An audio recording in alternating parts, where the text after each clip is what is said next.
एक बार गौतम बुद्ध अपने भिक्षुओं के साथ एक वृक्ष के नीचे बैठकर विश्राम कर रहे थे। उस वृक्ष की छांव में बुद्ध अपने भिक्षुओं की जिज्ञासा दूर कर रहे थे। बुद्ध के सभी भिक्षु एक एक कर उनसे प्रश्न पूछ रहे थे और गौतम बुद्ध उनके प्रश्नों के उत्तर दे रहे थे। बुद्ध के उन भिक्षुओं में कुछ भिक्षु ऐसे थे जो कुछ दिनों पहले ही संघ से जुड़े हुए थे, जिसके कारण अभी उनके भीतर समझ पैदा नहीं हुई थी जो गौतम बुद्ध के प्रवचनों को समझ सके। गर्मियों का समय था, सूरज अपने चरम पर था और चारों तरफ धूप ही धूप थी, लेकिन उस वृक्ष के कारण बुद्ध और उनके सभी भिक्षु आराम से छांव में बैठे हुए थे। इतने में ही गौतम बुद्ध के भिक्षु की नज़र एक बूढ़े व्यक्ति पर पड़ती है जो उस वृक्ष के पास से ही गुजर रहा था। वह भिक्षु उस बूढ़े व्यक्ति को देखकर अचानक से ही हंसने लगता है।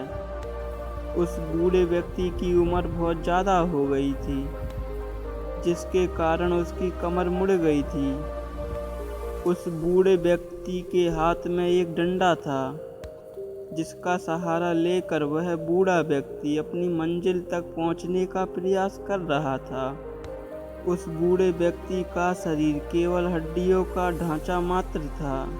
अपने भिक्षु को हंसते हुए देख बुद्ध उससे कहते हैं कि मेरे प्रिय भिक्षुओं, कृपा कर मत हंसो, क्योंकि जिस व्यक्ति को देखकर तुम अभी हंस रहे हो वो कोई साधारण व्यक्ति नहीं, बल्कि वह व्यक्ति इसी क्षण तुम्हारे जीवन को रूपांतरित करने की क्षमता रखता है, जो आज तक मैं तुम्हें सिखा नहीं पाया।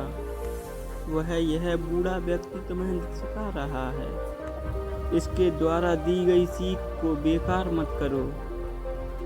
बुद्ध की ये बातें सुनकर भिक्षु बुद्ध से कहता है, मुझे क्षमा करें बुद्ध, पर मुझे ये समझ नहीं आ रहा है कि जो बूढ़ा व्यक्ति खुद अपने शरीर और बीमारियों से लाचार है, वो मुझे क्या सिखा सकता है।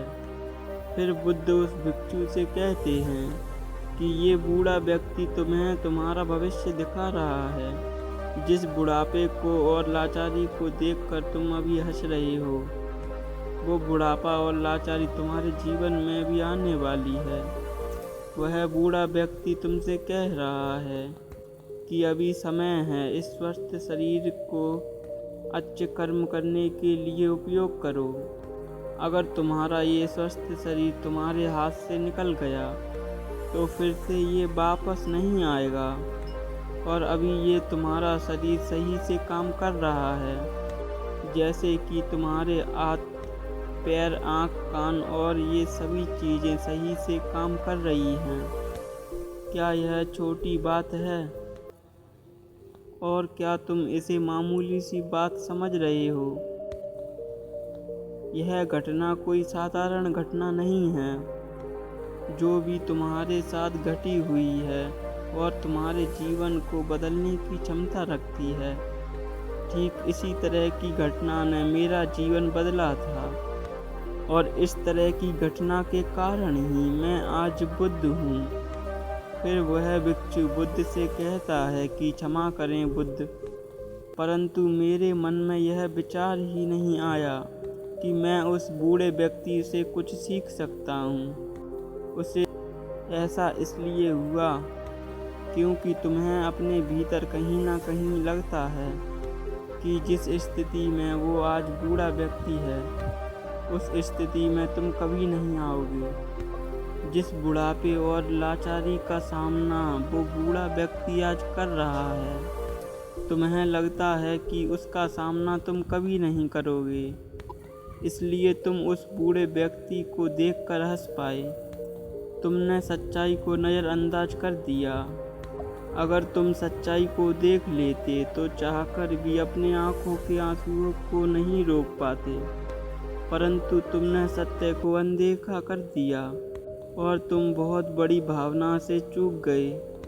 बुद्ध की ये बात सुन वह भिक्षु बुद्ध से क्षमा मांगता और यह निश्चय करता है कि वह अपने स्वास्थ्य का उपयोग अपने अहंकार को बढ़ाने में नहीं बल्कि सत्य को पाने में करेगा। हमें सत्य को देखकर अनदेखा नहीं करना चाहिए बल्कि इसे स्वीकार करना चाहिए।